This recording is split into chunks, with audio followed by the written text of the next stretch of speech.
2 രാജാക്കന്മാർ അധ്യായം 7. എലീഷ പറഞ്ഞു, കർത്താവിൻ്റെ വചനം ശ്രവിക്കുവിൻ.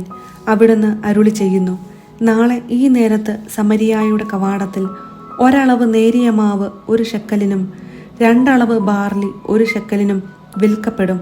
രാജാവ് പടനായകന്റെ തോളിൽ ചാരി നിൽക്കുകയായിരുന്നു. പടനായകൻ ദൈവപുരുഷനോട് പറഞ്ഞു, കർത്താവ് ആകാശത്തിൻ്റെ കിളിവാതിലുകൾ തുറന്നാൽ തന്നെ ഇത് നടക്കുമോ? എലീഷ പ്രതിവചിച്ചു, നീ സ്വന്തം കണ്ണുകൾ കൊണ്ട് അത് കാണും, എന്നാൽ അതിൽ നിന്ന് ഭക്ഷിക്കുകയില്ല. 4 കുഷ്ഠരോഗികൾ പ്രവേശന കവാടത്തിൽ ഇരിപ്പുണ്ടായിരുന്നു. അവർ പരസ്പരം പറഞ്ഞു, നാം മരിക്കുവോളം ഇവിടെ ഇരിക്കുന്നതെന്തിന്? നഗരത്തിൽ പ്രവേശിച്ചാൽ അവിടെ ക്ഷാമം, നാം മരിക്കും. ഇവിടെ ഇരുന്നാലും മരിക്കും. വരുവിൻ, നമുക്ക് സിറിയാക്കാരുടെ പാളയത്തിലേക്ക് പോകാം. അവർ ജീവനെ രക്ഷിച്ചാൽ നാം ജീവിക്കും, അവർ കൊന്നാൽ മരിക്കും. അങ്ങനെ ആ സന്ധ്യയ്ക്ക് അവർ സിറിയാക്കാരുടെ പാളയത്തിലേക്ക് പോയി. പാളയത്തിൻ്റെ അരികിലെത്തിയപ്പോൾ അവിടെ ആരും ഉണ്ടായിരുന്നില്ല. കാരണം രഥങ്ങളും കുതിരകളും അടങ്ങിയ ഒരു വലിയ സൈന്യത്തിൻ്റെ ശബ്ദം കർത്താവ് സിറിയൻ സൈന്യത്തെ കേൾപ്പിച്ചു. അവർ പരസ്പരം പറഞ്ഞു, ഇതാ ഇസ്രായേൽ രാജാവ് നമ്മെ ആക്രമിക്കുന്നതിന് ഹിത്യരുടെയും ഈജിപ്തുകാരുടെയും രാജാക്കന്മാരെ കൂലിക്കെടുത്തിരിക്കുന്നു. അങ്ങനെ അവർ ആ സന്ധ്യയ്ക്ക് പാളയവും കുതിരകളും കഴുതകളും ഉപേക്ഷിച്ച് ജീവനം കൊണ്ട് പലായനം ചെയ്തു. കുഷ്ഠരോഗികൾ പാളയത്തിൽ കടന്ന് ഭക്ഷിച്ചു പാനം ചെയ്തിട്ട് അവിടെയുണ്ടായിരുന്ന വെള്ളിയും സ്വർണവും വസ്ത്രങ്ങളും എടുത്ത് ഒളിച്ചുവെച്ചു. മറ്റൊരു കൂടാരത്തിൽ കടന്ന് അവിടെയുണ്ടായിരുന്ന സാധനങ്ങളും എടുത്തുകൊണ്ടുപോയി ഒളിച്ചുവെച്ചു. പിന്നെ അവർ പരസ്പരം പറഞ്ഞു, നമ്മൾ ചെയ്യുന്നത് ശരിയല്ല. ഇന്ന് സദ്വാർത്തയുടെ ദിവസമാണ്. നാം പ്രഭാതം വരെ മിണ്ടാതിരുന്നാൽ ശിക്ഷ അനുഭവിക്കേണ്ടി വരും. അതിനാൽ രാജകൊട്ടാരത്തിൽ വിവരമറിയിക്കാം. അവർ നഗരവാതിൽക്കൽ കാവൽക്കാരുടെ അടുത്ത് ചെന്ന് പറഞ്ഞു, ഞങ്ങൾ സിറിയൻ പാളയത്തിൽ പോയി. കെട്ടിയിട്ട കുതിരകളും കഴുതകളും ഒഴികെ അവിടെ ആരുമുണ്ടായിരുന്നില്ല. കൂടാരങ്ങൾ അതേപടി കിടക്കുന്നു. കാവൽക്കാർ കൊട്ടാരത്തിൽ വിവരമറിയിച്ചു. രാജാവ് രാത്രിയിൽ എഴുന്നേറ്റ് സേവകരോട് പറഞ്ഞു, സിറിയാക്കാർ നമുക്കെതിരെ എന്താണ് ആസൂത്രണം ചെയ്തിരിക്കുന്നതെന്ന് ഞാൻ പറയാം.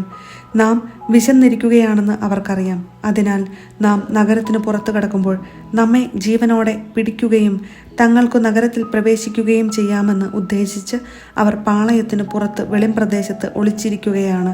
ഒരു സേവകൻ പറഞ്ഞു, ശേഷിച്ചിരിക്കുന്നവയിൽ നിന്ന് 5 കുതിരകളുമായി കുറച്ചുപേർ പോകട്ടെ.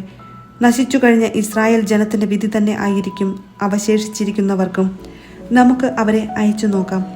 പോയി നോക്കൂ എന്ന് പറഞ്ഞ് രാജാവ് തേരാളികളുടെ 2 സംഘത്തെ സിറിയാക്കാരുടെ പാളയത്തിലേക്ക് അയച്ചു. അവർ ജോർദാൻ വരെ ചെന്നു. പാഞ്ഞുപോയ സിറിയാക്കാർ ഉപേക്ഷിച്ച വസ്ത്രങ്ങളും ആയുധങ്ങളും വഴിനീളെ ചിതറിക്കിടക്കുന്നത് അവർ കണ്ടു. ദൂതന്മാർ മടങ്ങിവന്ന് രാജാവിനോട് വിവരം പറഞ്ഞു. അനന്തരം ജനം സിറിയാക്കാരുടെ പാളയത്തിൽ കടന്ന് കൊള്ളയടിച്ചു. അങ്ങനെ കർത്താവ് അരുളി ചെയ്തതുപോലെ ഒരളവ് നേരിയ മാവ് 1 ശെക്കലിനും 2 അളവ് ബാർലി 1 ശെക്കലിനും വിൽക്കപ്പെട്ടു. രാജാവ് തൻ്റെ അംഗരക്ഷകനെ പടിവാതിലിൻ്റെ ചുമതല ഏൽപ്പിച്ചു. പടിവാതിൽക്കൽ തിങ്ങിക്കൂടിയ ജനം ചവിട്ടി മെതിച്ച് അവൻ മരിച്ചു. തൻ്റെ അടുത്തു വന്ന രാജാവിനോട് ദൈവപുരുഷൻ പറഞ്ഞിരുന്നത് പോലെ സംഭവിച്ചു. ദൈവപുരുഷൻ രാജാവിനോട് 2 അളവ് ബാർലി 1 ശെക്കലിനും 1 അളവ് നേരിയ മാവ് 1 ശെക്കലിനും നാളെ ഈ സമയം സമരിയായുടെ കവാടത്തിൽ വിൽക്കപ്പെടും എന്ന് പറഞ്ഞപ്പോൾ കർത്താവ് ആകാശത്തിൻ്റെ കിളിവാതിലുകൾ തുറന്നാൽ തന്നെ ഇത് സംഭവിക്കുമോ എന്ന് ഈ പടത്തലവൻ ദൈവപുരുഷനോട് ചോദിച്ചിരുന്നു. അതിന് ദൈവപുരുഷൻ, നീ സ്വന്തം കണ്ണുകൊണ്ട് അത് കാണും, എന്നാൽ അതിൽ നിന്ന് ഭക്ഷിക്കുകയില്ല എന്ന് ഉത്തരം നൽകി.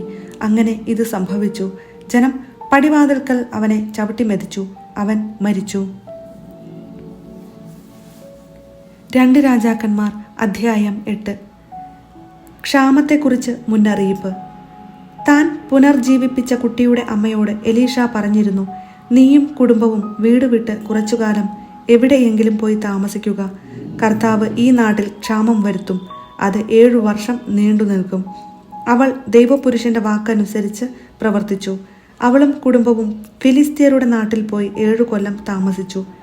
അതിനുശേഷം അവൾ മടങ്ങിവന്ന് രാജാവിനോട് തൻ്റെ വീടും ഭൂമിയും തിരികെ തരണമെന്ന് അപേക്ഷിച്ചു.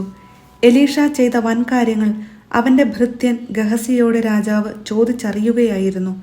എലീഷ മരിച്ചവനെ ജീവിപ്പിച്ച കാര്യം അവൻ രാജാവിനോട് പറഞ്ഞുകൊണ്ടിരിക്കെ ജീവൻ വീണ്ടു കിട്ടിയ കുട്ടിയുടെ അമ്മ രാജാവിൻ്റെ അടുത്തു വന്ന് തൻ്റെ വീടും ഭൂമിയും ആവശ്യപ്പെട്ടു. ഉടനെ ഗഹസി രാജാവേ, ഇവളുടെ മകനെയാണ് എലീഷ പുനർജീവിപ്പിച്ചത് എന്ന് പറഞ്ഞു. രാജാവ് ചോദിച്ചപ്പോൾ അവൾ വിവരം പറഞ്ഞു. അവളുടെ വസ്തുവകകളും നാട് വിട്ടപ്പോൾ മുതൽ ഇന്നുവരെയുള്ള അവയുടെ ആദായവും അവൾക്ക് തിരികെ കൊടുക്കാൻ രാജാവ് ഒരു സേവകനെ നിയോഗിച്ചു, എലീഷായും ഹസായേലും. അക്കാലത്ത് എലീഷ ദമാസ്കസിൽ എത്തി.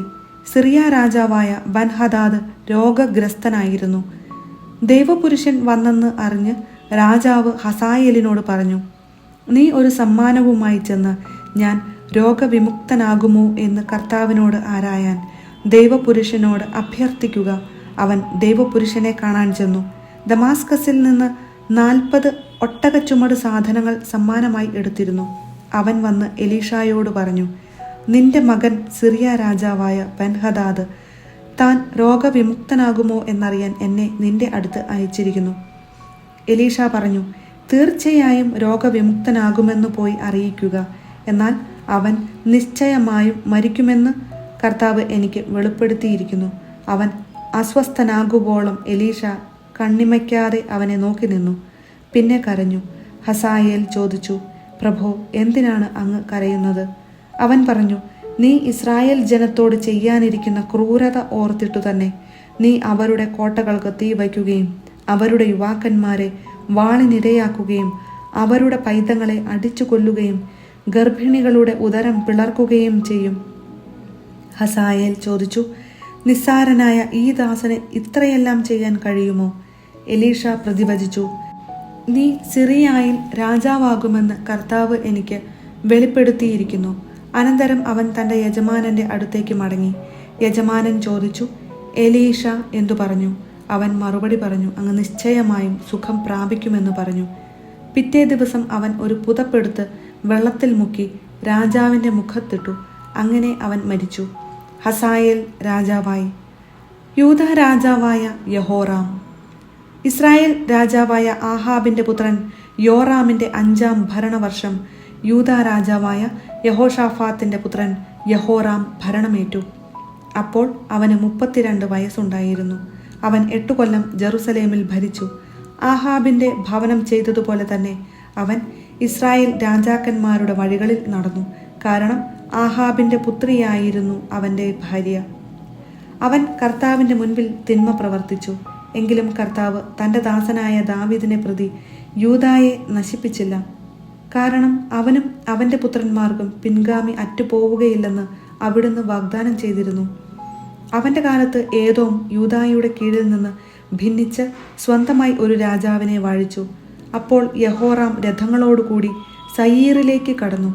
രാത്രിയിൽ അവനും രഥസൈന്യാധിപന്മാരും തങ്ങളെ വളഞ്ഞ ഏദോമ്യരെ ആക്രമിച്ചു. യൂദാ സൈന്യം തോറ്റു പിൻവാങ്ങി. അങ്ങനെ ഏദോം യൂദായുടെ ഭരണത്തിൽ നിന്ന് ഇന്നോളം വിട്ടുനിൽക്കുന്നു. ലിബ്നായും കലഹിച്ചു. യഹോറാമിൻ്റെ മറ്റു പ്രവർത്തനങ്ങൾ യൂദാ രാജാക്കന്മാരുടെ ദിനവൃത്താന്തത്തിൽ രേഖപ്പെടുത്തിയിട്ടുണ്ടല്ലോ. യഹോറാം മരിച്ചു. പിതാക്കന്മാരോടൊപ്പം ദാവീദിൻ്റെ നഗരത്തിൽ സംസ്കരിക്കപ്പെട്ടു. പുത്രൻ അഹസിയ ഭരണമേറ്റു. യൂദാ രാജാവ് അഹസിയ. ഇസ്രായേൽ രാജാവായ ആഹാബിൻ്റെ പുത്രൻ യോറാമിൻ്റെ 12-ാം വർഷം യൂദാ രാജാവായ യഹോറാമിൻ്റെ പുത്രൻ അഹസിയ വാഴ്ചയാരംഭിച്ചു. അപ്പോൾ അഹസിയായ്ക്ക് 22 വയസ്സായിരുന്നു. അവൻ ജെറുസലേമിൽ 1 വർഷം ഭരിച്ചു.